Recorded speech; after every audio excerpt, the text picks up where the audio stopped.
If you're thinking of starting your own screen printing business, this is the video for you. We're going to cover all the fundamental questions that are probably running through your mind right now. With the help of one of our own employees, Rene, who started his very own screen printing business on the side, we'll give you some insider tips on what it takes to get up and running and how to start making money printing t-shirts as a side job.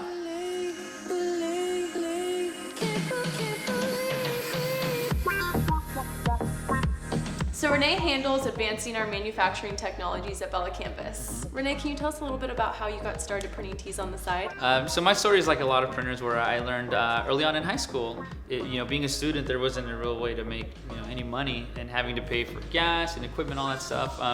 The only really real way to generate revenue was through screen printing. I learned this skill. I found people who were willing to share those resources.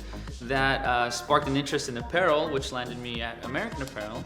And there I learned the ins and outs, and then it was kind of a springboard towards BELLA+CANVAS, who has amazing t-shirts that I was really drawn towards, and now it's been 7 years, and yeah, I'm really happy to be a part of that kind of story. How did you get back into screen printing tees on the side, and how do you balance having a full-time job? A big part of it is just balancing your time. There's a saying that you need 10,000 hours to master a skill.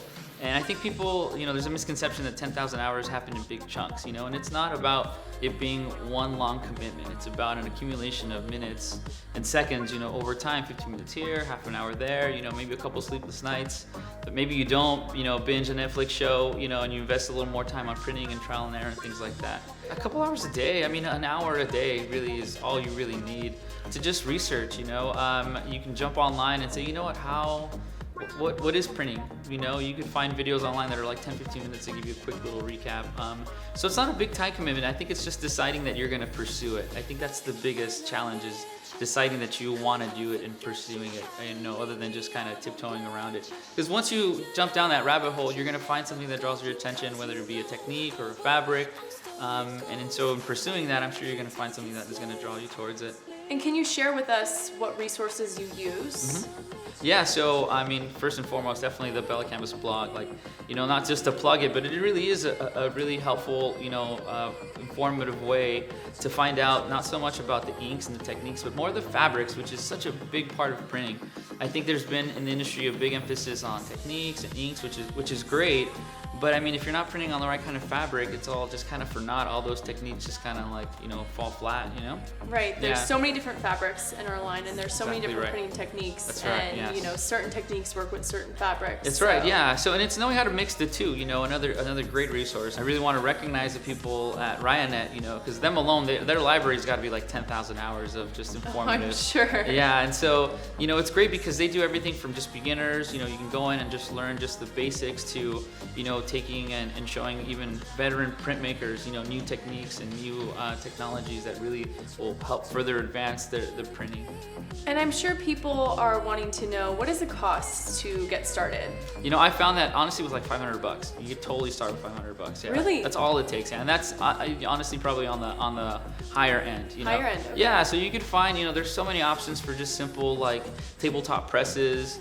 You can get 1 or 2 inks, if that. A squeegee and a couple of shirts, and that's kind of all you really need to get the ball rolling. To get you started. Yeah, to get the ball rolling, and then the rest will come as you start to print. As you start to build your client base, as you start to take on jobs, you'll just start you'll acquire material that way.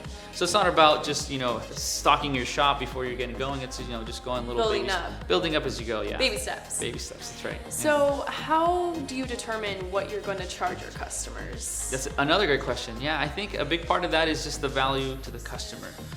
So I like to use the example of a water bottle costs a couple bucks, right? But if you're stranded in the desert, that water bottle, it becomes an asset. It becomes really, something that's of value to a lot of people. And so you just got to recognize that when you're working with your client. So if, for example, you're printing, I mentioned being in a band earlier. A band is going to sell their shirts for like maybe $20 max, $15 if it's merch, depending on the band. So I probably wouldn't recommend they print on a tri-blend or on a water base, because that might be a little expensive. Right. Just 100% cotton on like white ink or black ink, just something very basic that is going to be higher value to them.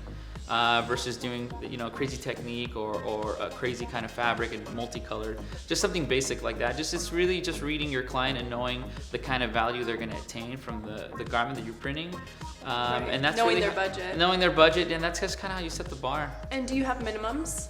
Yeah, so I'm comfortable doing like 12s, 24s are okay. I mean, anything smaller than that might be a bit much, but again, it depends on the client, you know? Right. I've printed stuff where it's like 2 or 3 shirts, but it's an artist. It's not something that's on a mass scale, like for a charity or for a nonprofit.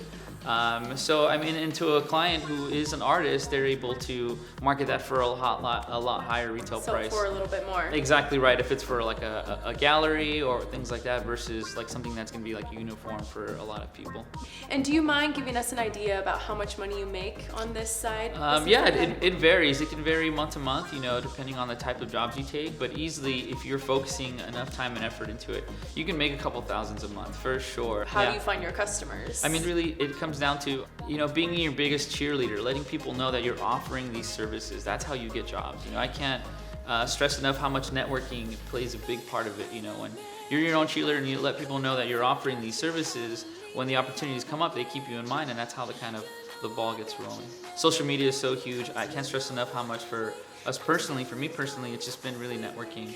You know, it's just letting people know that you offer these services, speaking passionately about the work that you're doing, and it resonates with people. They hear your story and they know that it's something that you want to see grow. You know, they see you on this journey, and if you surround yourself with the right people, they want to see that journey grow. They want to see you succeed, and they want to be part of that success, you know. And so that's really, I can't emphasize partnerships enough. You know, I have a great group of friends, you know, and coworkers at Bella that I work with that all want to see me succeed, both professionally and personally. So what advice can you give people that are really wanting to start their own screen printing business on the side? I mean, I think the best piece of advice is just that, to get started. I think a lot of people let the start stop them. You know, they place hurdles before placing actual goals.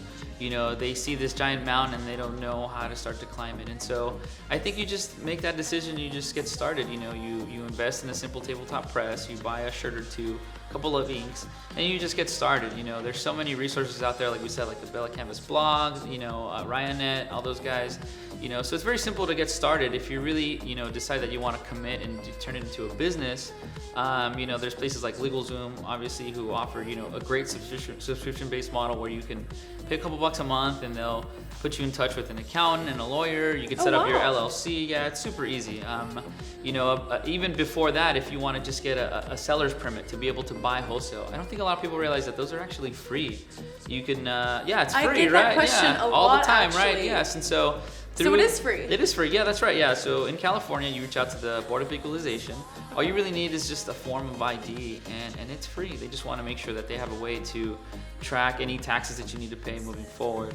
So thank you so much for taking the time to do this video with us today. We wish you all the success, and we're excited to see where you go. Yeah, thank you for visiting. Yeah, of course. And for all of you out there, we hope this Q&A answered all of your questions that you may have about starting your own screen printing business on the side. If you have any other questions, please comment in the comments section below, and we'll make sure we cover them in the next video with Rene. See you soon.